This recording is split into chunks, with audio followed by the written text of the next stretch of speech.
So Bradford City have today confirmed their second deadline day signing and their 10th summer signing of the 2023 summer transfer window. And in today's video, I will be bringing you guys my thoughts and opinions on this news. If you do go on to enjoy, please make sure to drop a like on there for me. If you could try to 80 likes on today's video, that'd be massively appreciated. Subscribe if you're new as well. We are on the road to 8,000 subscribers, so please make sure you are subscribed if you haven't already with that post notification bell on. It's free to do so and it does massively help out. Get a comment as well down in the comment section down below. Let me know down below your thoughts on Bradford City signing forward RAYHAAN TULLOCH on loan from West Bromwich Albion until the end of the season. Now, for me personally, I think we did need another forward. I mentioned it in the video we did earlier today. It was my thoughts and opinions on our first deadline day signing. I expect more business still to be done. I think we'll get one more in my opinion. I think it might be one or two who leave the club as well. We'll get onto them later on in today's video. But make sure to drop a like on there for me. Subscribe if you are new as well, and let's get into it. Now, as also mentioned in the video I did earlier today, we did actually find this out this morning. It was actually 10 o'clock. It was confirmed by Tom Colomosi saying West Bromwich Albion youngster RAYHAAN TULLOCH is set to join Bradford on loan.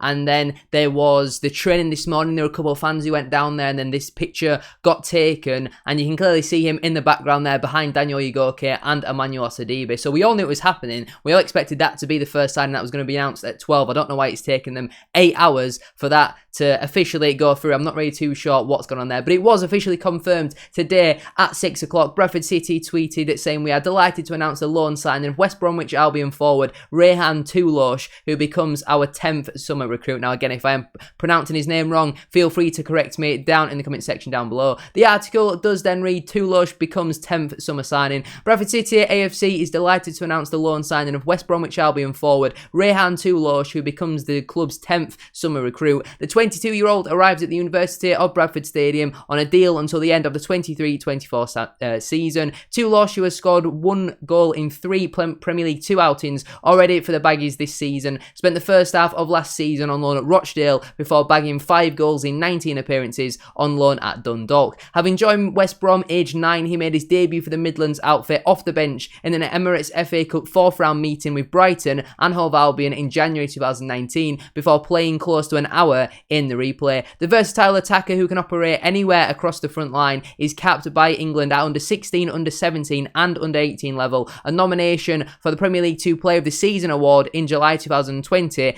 earned him a new 4-year contract at the Hawthorns. He said, "I'm looking forward to it. This is a massive club and I'm ready to get going. I have watched some of the games and I like the way the team plays. This is the kind of place I want to be and I feel I will fit in here. Hopefully, I will bring goals, assists and creativity and just excitement on the football pitch. All being well, that is the sort of stuff I will deliver. I do not like losing, so the aim is to win every weekend." I mean, when he was at Rochdale for the first half of last season, I'm sure he got pretty used to losing, to be honest with you. "This is what I want to do. There is a nice vibe at the training ground and I want to show everyone what I can bring to this team and make a statement." City manager Mark Hughes said, "We are pleased to have completed the signing of RAYHAAN as our 10th summer recruit. RAYHAAN is an exciting player who is versatile enough to operate anywhere across the front line and possesses a threat with his pace, trickery and an eye for a goal. He's very highly thought of at his parent club and has a good level of experience up and down the EFL in the Premier League and in Ireland at a relatively young age."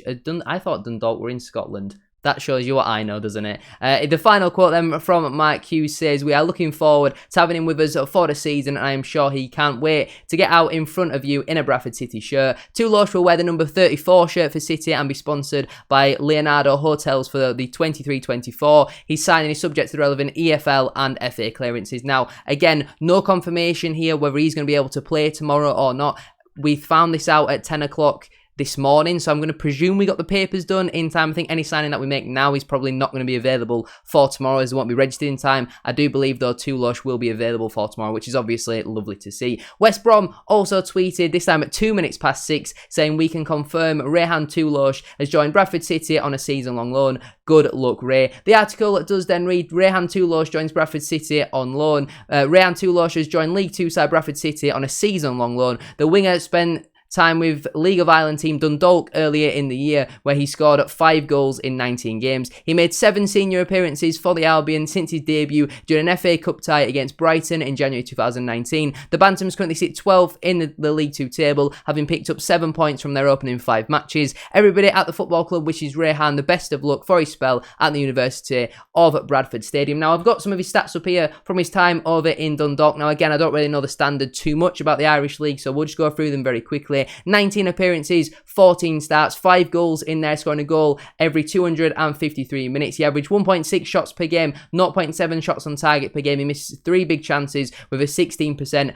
goal conversion rate. He also picked up 1 assist in there as well. He also averaged 1 dribble per 90, 46% of them being successful. In terms of his time then with Rochdale in the first half of last season, he only made the 9 appearances, just 2 of them being starts as well, averaging 23 minutes per game. No goals and no assists in there for him. He created 1 big chance as well, and the rest of his stats are not very impressive. No dribbles, only wins 19% of his ground duels and 33% of his aerial duels. Defensive stats, very poor. Passing stats, very poor as well. 72% passing accuracy in his own half, 60% passing accuracy in the opposition half. There's nothing really here from his time in England with Rochdale last season to get too excited about. I mean, we're obviously heavily linked with John Kaimani-Gordon. Then they didn't know what Palace were doing with Michael Elise, which meant they had to keep Gordon. Then Cambridge came in for him, and obviously they're at a higher level, so he decided to go there in the end until January. I think this one is clearly our second option to Gordon, and he is a bit of a downgrade in my opinion. Now, again, I'm not going to judge him until he's worn a Bradford City shirt. We saw last season, Dion Pereira was massively bigged up by the fans, and Tyreek Wright was just a little bit like brushed to the side, and both of them two have massively contrasting seasons. So like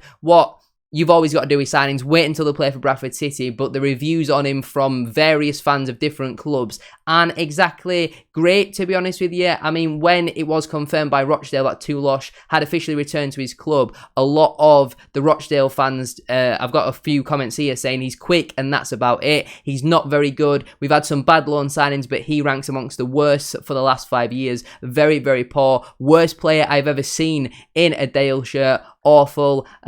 Yeah, someone else here says, have to agree with the above comments. Nice lad to talk to, but didn't do his talking on the pitch. Good luck to him though. So it doesn't exactly read for an exciting signing to get behind. I said though we needed a forward, and having a forward option is good to have. I just hope that we've not sent Jake Young out on loan because we didn't think we were going to give him minutes, to give someone like a RAYHAAN TULLOCH minutes and he ends up being a Costello, a Thierry Nevers. You never really know with loan players. They either do really well or really poorly, so fingers crossed this is one that does work out for us. In terms of how our squad then is now lining up for the 23-24 campaign, if I'm being greedy, I still think we need another central midfielder in there, and we'll just have to wait and see what goes on between now and the end of the transfer window. Obviously, I think it closes at 11, but if you get your sheets in before then, you get an extension until 12. I don't really know too much how it works, but I would expect there to be a couple more videos coming out tonight, so make sure you are subscribed with that post notification bell on. Now, another thing that needs to be mentioned as well, Ryan Sparks was meant to be going on the West Yorkshire Football Show podcast at 6 o'clock today. He cancelled. 5:30 today, the West Yorkshire Football Show tweeted saying, sadly, due to circumstances out of our control, Ryan Sparks isn't able to join us on the show this evening, but we're hopeful he'll join us on the show in the near future. So that looks to me like our business is far from done. Insider Bantam, you all know the Twitter account by now, he's tweeted saying that he understands Luke Hendry's closing in on a move to Yeovil Town. So I don't know if that'll be permanent or on loan. I seen someone the other day saying he could be going to Doncaster. Now it looks like he's going to Yeovil. So again, potentially Odesina could be going out the door on loan. And overall for me, I think both of them would be pretty good moves, especially Hendry, because clearly Mike Hughes is a big fan of Oyegoke, despite him not really doing much so far. And I think Hendry had a good pre-season. I think, didn't Yeovil get relegated last season? They're in the Vanarama National League South. I think he's much better than that, in my opinion. I think he does do a good job at most League 2 clubs, in my opinion. So to see him drop down that far is really surprising. But again, I guess you can only really move him on to clubs who, you know, want to sign him. And if he doesn't have the options, if his highest option is Yeovil Town, then he's probably got to take that, in my opinion. And there we have it then, our 10th signing in through the door, our second deadline day arrival, and fingers crossed there is one or maybe two more to come as well if I am being very, very greedy.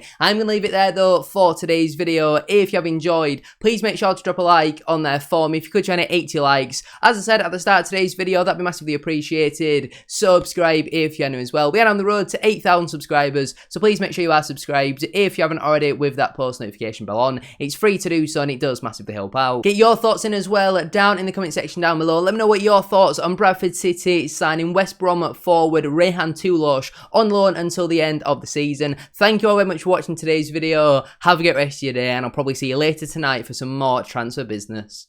Peace.